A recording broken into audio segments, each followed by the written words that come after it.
नमस्कार, जय हिंद दोस्तों। स्वागत है आपका एक बार फिर से आपके चैनल फार्मेसी पॉइंट में। तो चलिए आज की वीडियो को शुरू करते हैं। तो अभी डिप्लोमा फार्मेसी के कोर्स में जब से चेंज हुआ है तब से क्या हो गया कि डिप्लोमा फार्मेसी फर्स्ट ईयर में ही आपको फार्मास्यूटिकल केमिस्ट्री में इनऑर्गेनिक और ऑर्गेनिक दोनों केमिस्ट्री आपको पढ़नी पड़ेगी।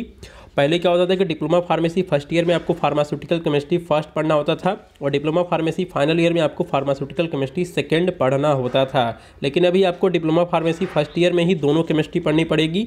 तो आज हम जो टॉपिक करने वाले हैं वो है drug acting on central nervous system. तो ये एक यूनिट है और इसमें जो हम टॉपिक करेंगे वो है एनेस्थेटिक्स। तो देखिए, जो भी आपका फार्मास्यूटिकल केमिस्ट्री है इसमें आपको definition, classification, chemical name and structure, uses, stability and storage, formulation and brand name, ये सभी टॉपिक आपको किसी भी कंपाउंड में कवर करना पड़ेगा। तो सबसे पहले हम जानते हैं कि एनेस्थेटिक्स होते क्या हैं। तो देखिए, जब कोई सर्जरी होती है तो उसके पहले कुछ इंजेक्शन लगाए जाते हैं जो कि सर्जरी से होने वाले दर्द को कम करते हैं या फिर ख़त्म करते हैं। ठीक है, तो आप इसको कह सकते हैं कि बेहोशी करना। ठीक है, तो आप यहाँ पे देख सकते हैं डेफिनेशन लिखा गया है, एनेस्थीसिया मीन्स इनसेंसिबिलिटी, यानी कि आपको कुछ भी सेंस नहीं होगा, महसूस नहीं होगा। Anaesthetics are the central nervous system depressant drugs. तो जो भी एनेस्थेटिक्स हैं ये central nervous system depressant drug होती हैं, यानी कि ये आपके सेंट्रल नर्वस सिस्टम को डिप्रेस करती हैं। तो ये सेंट्रल नर्वस सिस्टम डिप्रेसेंट है।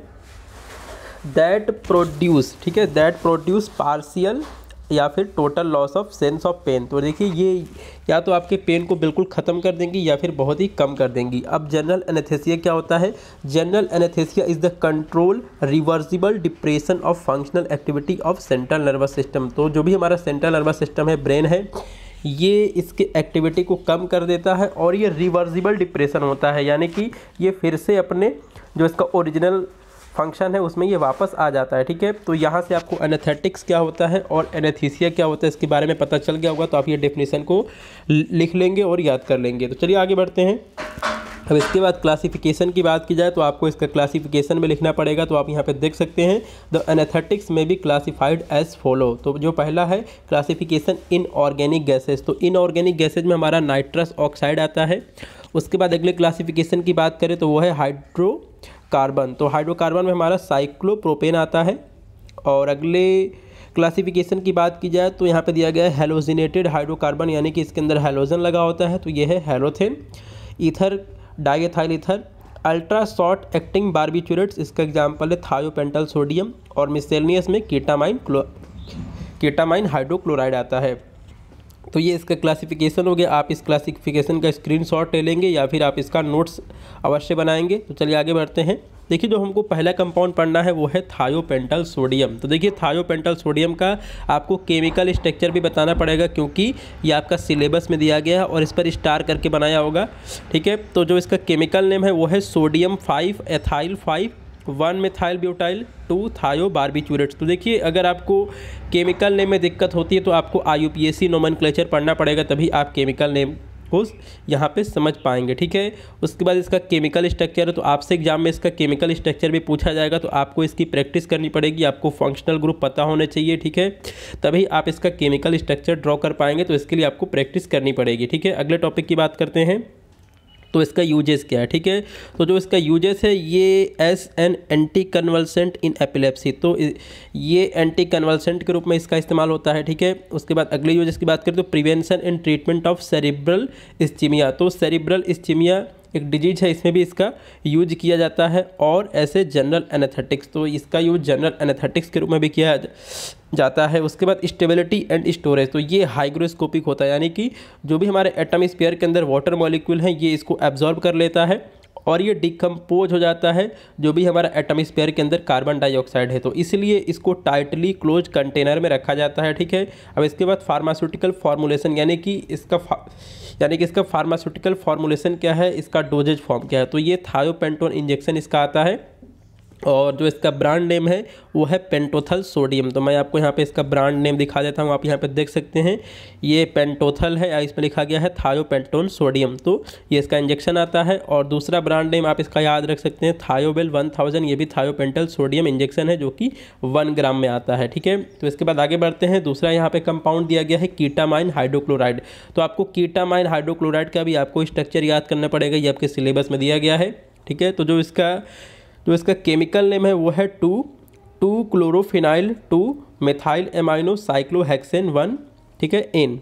तो यहाँ पे आपको इसका केमिकल स्ट्रक्चर दिया गया, तो आपको केमिकल स्ट्रक्चर बनाने की प्रैक्टिस करनी पड़ेगी और केमिकल नेम के लिए आपको IUPAC नोमेनक्लेचर को सीखना पड़ेगा, ठीक है। अब इसके बाद आगे बात करते हैं, अब इसका यूजेस क्या है। तो देखिए हम इसको पढ़ रहे हैं एनेस्थेटिक्स में, तो सबका यूजेस एनेस्थीसिया के रूप में ही होगा, ठीक है। तो ये होता है सेडेटिव होता है, तो आपको पता होगा हिप्नोटिक और सेडेटिव क्या होते हैं। तो ये हमारा सेडेटिव होता है और इसका यूज किया जाता है सर्जरी में।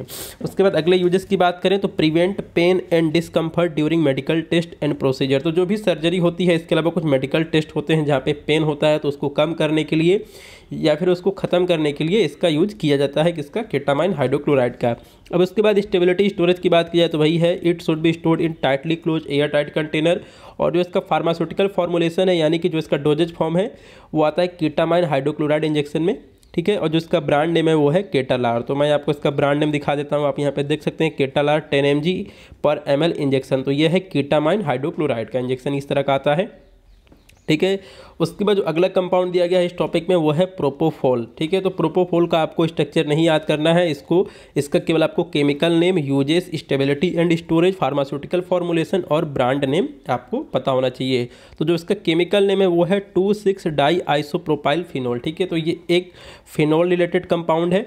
अब इसका यूजेस भी वही है, आप यहाँ पे देख सकते हैं, as a sedative and hypnotic agent and as a anaesthesia during surgery. और इसकी स्टेबिलिटी एंड स्टोरेज की बात की जाए तो आप यहाँ पर देख सकते हैं, it should be stored in tightly close air tight container. और जो इसका फॉर्मुलेशन है वो है केटामाइन हाइड्रोक्लोराइड का इंजेक्शन आता है। और जो इसका ब्रांड नेम है फेमस वो है डिप्रीवैन। तो मैं आपको डिप्रीवैन का इंजेक्शन दिखा देता हूँ, आप यहाँ पर देख सकते हैं, डिप्रीवैन लिखा हुआ है, इसका ब्रांड नेम है। और इसमें प्रोपोफॉल है जो कि इसका मेन मॉलिक्यूल है। तो इस तरह ये तीनों कंपाउंड इस यूनिट से, सॉरी दोस्तों, इस चैप्टर से ख़त्म हो गए हैं।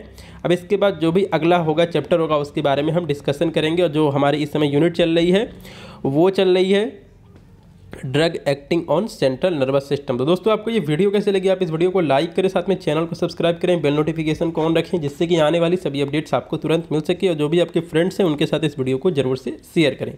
तो आपका ये वीडियो देखने के लिए धन्यवाद। जय हिंद।